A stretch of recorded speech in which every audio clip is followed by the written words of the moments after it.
Pay close attention to this list because depending on where you fall on it, you're wasting your time looking at a lot of these swing tips based on the fact that you interpreting it, understanding it, visually seeing it, will not even come close to an immediate execution. Number 1 of the 11 characteristics is age. So does that mean you've played longer, so it's easier to get better at golf? No, this is literally how long you've been on the planet. Oh, okay. It could definitely correlate with how long you've played. We'll get there in a second. A few of these tie together. But let's stay on number 1 here. When it comes to changing a motor pattern, the younger you are, the more plastic your brain, okay, the more neuroplasticity you have, okay, the faster you're going to learn motor skills. Number 2, we talked about, is how long have you actually been playing golf, right? I think this one's pretty straightforward. An individual that's been playing 2 or 3 years versus the individual that's been playing 30, 40 years, which one of those individuals has moved the golf club more? Well, probably the one playing longer.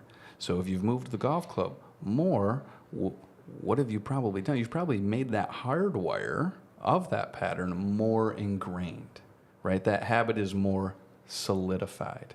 Number 3, you already discussed this, so I'm going to let you continue to discuss it in further depth. But number 3, sports played growing up. Well, sports played is different from like hitting the strength and speed windows and things like that. There's 100% parallels, though. Absolutely, there are. So there is transference of learning. So I think one of the biggest myths out there, and some of the things that we hear, is like, if I've got a baseball swing, like I suck at golf, like I can't play golf.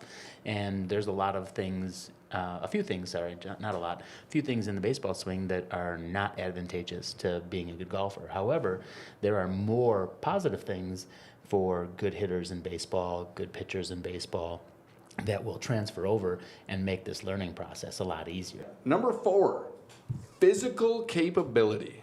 If you've got limitations in mobility, you've got limitations in stability in the body, it's going to affect your mechanics, it's going to affect sequencing, it's going to affect all of the different, factors that go into how effectively you can create a consistent, positive, efficient swing. It's also going to lead to a lot of those flaws or faults or swing characteristics that we talked about in previous episodes. So better your screen results, better your body moves, better, mobility, stability model, so to speak, you have, the better likelihood you have to be able to develop new swing characteristics, develop new habits, things like that. Number 5? Ties into it as well. I mean, kind of the same thing. Past injuries, right? I would say this. If there's anything a coach is asking you to do that results in pain, number 1, you will never be able to do that. Your brain will not allow you to. I think we mentioned that before. One of the quickest ways to make a swing change is introduce pain. So exactly, which means the way you're swinging is probably that adjustment, that change, right? Because anything else is painful, so that's where your pattern is its pattern, right? But if we talk to the trainer and they say, hey, the reason he has pain is because of X, Y, Z, and we can actually alleviate that so you can take him in that direction, again, there's a timeline associated with that. Number 6, lifestyle. What the heck does that mean? Oh, sorry. That was good. What's your day-to-day look like? You have a job where you're sitting a lot all day long? Are you hunched over a computer? Or you have a long commute? What's your posture look like? What do your sleeping habits look like? How does that play a role in the rate of development? We talk a lot about thoracic extension. We talk a lot about thoracic rotation. Spine extension. Yeah, right. Let's highlight that. The upper part of your back. So again, if you're sitting at a desk, you've got multiple monitors, you're slightly rotated one direction. It takes you 45 minutes to get to work, or maybe you take public transportation, but you've got your computer out because you're grinding from sun up to sundown. Your upper back is rounded. You've got a C posture, let's call it. Shutting your core off. Yeah, shutting your core off. You do that for 8, 9, 10 hours a day. And then you want to come and, do an hour's worth of physical activity and then an hour's worth of lesson. We're trying to undo 8 to 10 hours of just poor posture that's just ingraining that and creating that limitation. Next up, we've got genetics. So this one's real quick. Real quick. Unfortunately, some of us are born with some better Levi's than others. So that's it. I mean, we don't have to go too deep into this, but that definitely is the truth.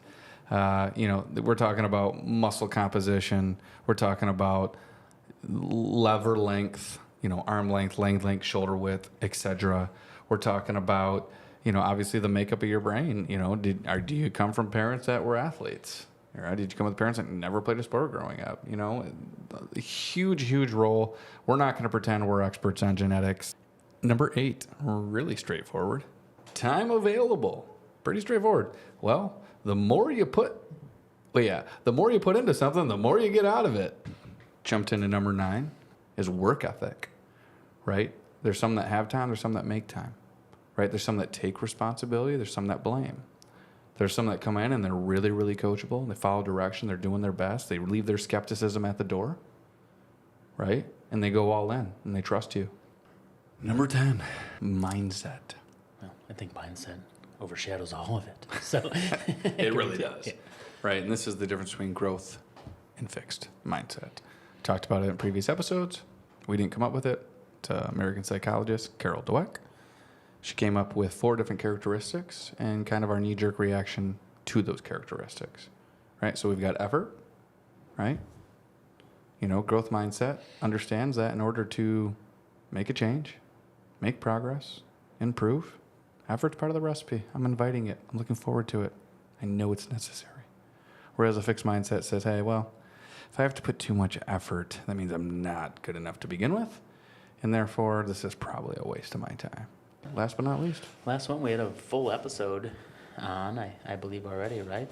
Didn't we already talk about we did. deliberate practice? We sure did. What's your practice like? What's it look like? Yeah, this one, again, I think is pretty straightforward. Is your practice deliberate? I love it when we get done with an assessment. I actually hate it. You give them the information, and they run straight out the door. We haven't even actually had our first lesson yet, and they run straight to the driving range. Well, I can promise you one thing, that's not deliberate practice, and that is not the strategy or recipe to get you better. We say it all the time. Early on in the process, most cases, the last place we want you is at the driving range.